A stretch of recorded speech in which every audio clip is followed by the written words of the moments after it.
রাজনীতিতে পর্দার আড়ালের খেলা সবসময়ই রহস্যময়। যাকে রাষ্ট্রদ্রোহী বানিয়ে জেলের অন্ধকার প্রকোষ্ঠে পাঠানোর চূড়ান্ত ছক সাজানো হয়েছিল, আজ কিনা তাকেই রাষ্ট্রপতি করতে মরিয়া একদল ঝানু রাজনীতিবিদ। বঙ্গভবনের অন্দর মহলে বসে রাষ্ট্রপতি শাহাবুদ্দিন চুপ্পু আর তারেক রহমান কোন সেই গোপন দলিলে সই করেছিলেন?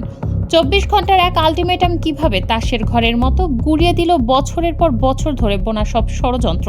ক্ষমতার এই ভয়ঙ্কর দাবার চাল, বিশ্বাসঘাতকতার অবিশ্বাস্য গল্প এবং ডক্টর ইউনূসকে নিয়ে পর্দার আড়ালে চলা সেই রুদ্ধশ্বাস রাজনীতির পোস্টমর্টেম করতে আজ আমরা হাজির হয়েছি।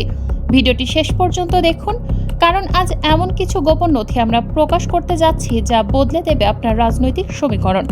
বাংলাদেশের ক্ষমতার অলিন্দে গত কয়েক মাস ধরে যা ঘটে চলেছে তাকে এক কথায় বলা যায় পলিটিক্যাল থ্রিলার।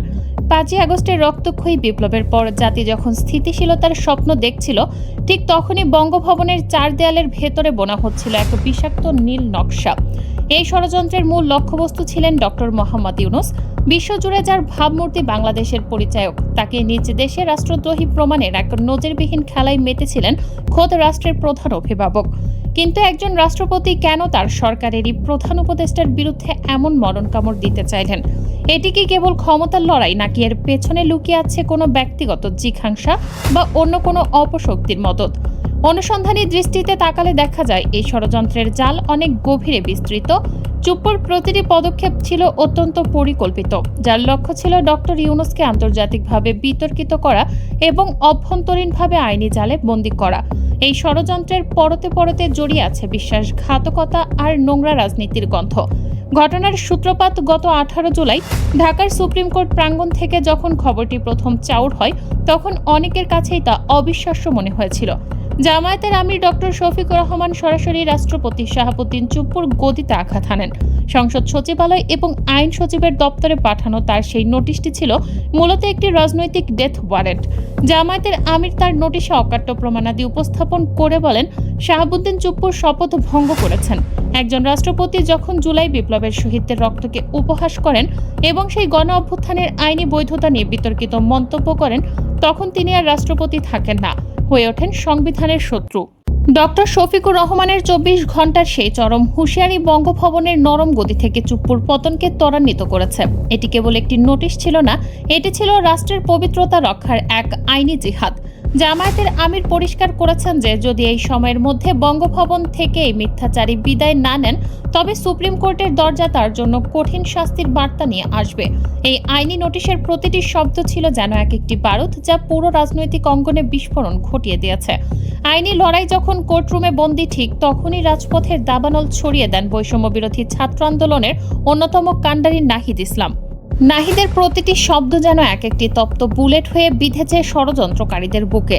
তিনি সাফ জানিয়ে দিয়েছেন, চুপ্পুকে কেবল পদত্যাগ করলেই চলবে না, তাকে জুলাই হত্যাকাণ্ডের অন্যতম সহযোগী হিসেবে বিচারের মুখোমুখি করতে হবে।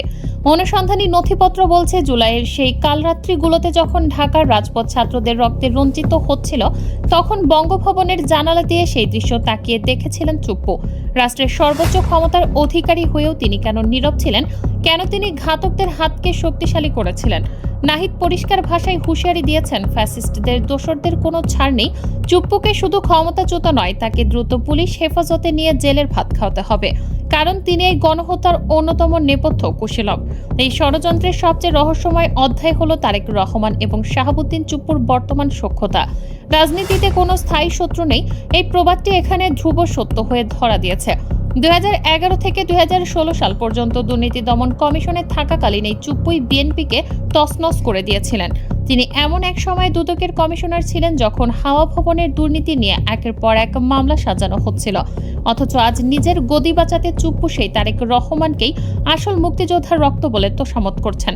প্রশ্ন ওঠে, তারেক রহমান কেন এই দুর্নীতিগ্রস্ত এবং বিতর্কিত ব্যক্তিকে রক্ষা করতে চেয়েছিলেন? ভেতরের খবর হলো, বিএনপি চেয়েছিল চুপ্পুকে ব্যবহার করে ডক্টর ইউনূসকে চাপে রাখতে, তারা ভেবেছিল সংবিধানের দোহাই দিয়ে ডক্টর ইউনূসকে একা করে দিতে পারলে দ্রুত ক্ষমতার চাবিকাঠি তাদের হাতে আসবে। কিন্তু এই অতি চালাকি এখন তাদের জন্য বিশাল এক মরণফাঁদ হয়ে দাঁড়িয়েছে। অনুসন্ধানী সাংবাদিকদের হাতে আসা তথ্য অনুযায়ী চুপ্পু এবং তারেক রহমানের গোপন পরিকল্পনার মূল অংশ ছিল ডক্টর ইউনূসকে রাষ্ট্রদ্রোহের মামলায় জড়ানো। ডক্টর ইউনূস গত 18 মাসে আন্তর্জাতিক অঙ্গনে যে সফরগুলো করেছেন এবং বিশ্ব নেতাদের সাথে যে সংহতি প্রকাশ করেছেন, তাকেই রাষ্ট্রের বিরুদ্ধে ষড়যন্ত্র হিসেবে চালানোর পরিকল্পনা হয়েছিল। বিশেষ করে ইউনূস যখন বিশ্বমঞ্চে বাংলাদেশের নতুন স্বপ্ন সংস্কারের কথা বলছেন, তখন সেটাকে বিদেশের কাছে দেশ বিক্রি বলে প্রচার করার জন্য বিশাল একটি প্রোপাগান্ডা মেশিন তৈরি করা হয়েছিল। চুপ্পুর ব্যক্তিগত ইগো এখানে বিশাল ভূমিকা রেখেছে। তিনি বারবার ঘনিষ্ঠ মহলে অভিযোগ করেছেন যে ডক্টর ইউনূস বিদেশ থেকে ফিরে তাকে যথাযথ সম্মান দেন না, প্রটোকল মেনে বঙ্গভবনে হাজিরা দেন না। এই ইগোর লড়াইকে তিনি রাজনৈতিক প্রতিহিংসায় রূপান্তর করেন। তিনি এবং তার সাঙ্গপাঙ্গরা চেয়েছিলেন ইউনূসকে চিরতরে রাজনীতি থেকে সরিয়ে দিয়ে এমন এক আইনি জটিলতা তৈরি করতে যাতে তার বিশ্বব্যাপী খ্যাতি ধুলায় মিশে যায়। ক্ষমতার লোভে অন্ধ হয়ে সাজানো এই দাবার চাল এখন বুমেরাং হয়ে ষড়যন্ত্রকারীদের দিকেই ধেয়ে আসছে। তারেক রহমান এখন হাড়ে হাড়ে টের পাচ্ছেন যে 15 বছরের স্বৈরাচারী শাসনকে যারা তুড়ি মেরে উড়িয়ে দিয়েছে, সেই জনতার শক্তির সামনে তার অবস্থান কতটা নড়বড়ে। পরিস্থিতি এখন এমন এক বেগতিক পর্যায়ে যে ডক্টর ইউনূসকে ফাঁসাতে চাওয়া ব্যক্তিরাই এখন নিজেদের অস্তিত্ব বাঁচাতে ডক্টর ইউনূসকে রাষ্ট্রপতি করার কথা ভাবছেন। এটি কেবল রাজনৈতিক পরাজয় নয়, এটি নৈতিক দেউলিয়াত্বের এক চূড়ান্ত উদাহরণ। তারেক রহমান এখন বুঝতে পারছেন জনগণের বিরুদ্ধে গিয়ে রাজনীতি করা আত্মঘাতী সিদ্ধান্ত।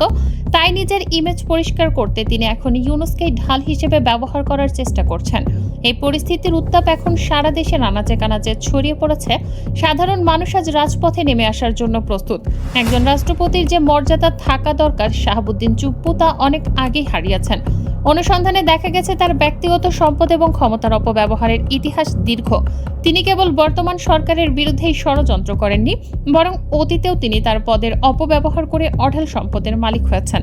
তার বিরুদ্ধে থাকা দুর্নীতির অভিযোগগুলো এখন থেকে একে একে ফাইল থেকে বের হয়ে আসছে।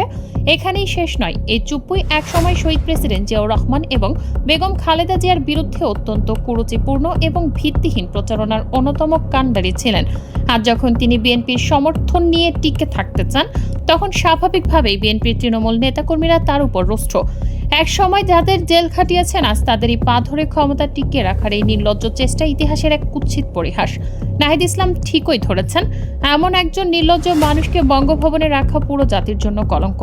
তার প্রতিটি কুকর্মের দলিল আজ জাতির সামনে উন্মোচিত হওয়ার পথে, যা তার বিচারকে অনিবার্য করে তুলেছে। শাহাবুদ্দিন চুপ্পু ভেবেছিলেন বিলাসী জীবন আর রাজনৈতিক আতাত দিয়ে তিনি আজীবন বঙ্গভবনে কাটাবেন, কিন্তু তার সেই ভেলকে এবার আর কাজে আসেনি। তাকে এখন চরম লজ্জার সাথে বিদায় তো নিতেই হচ্ছে, সেই সাথে জেলের অন্ধকার ঘরও তার জন্য অধীর আগ্রহে অপেক্ষা করছে।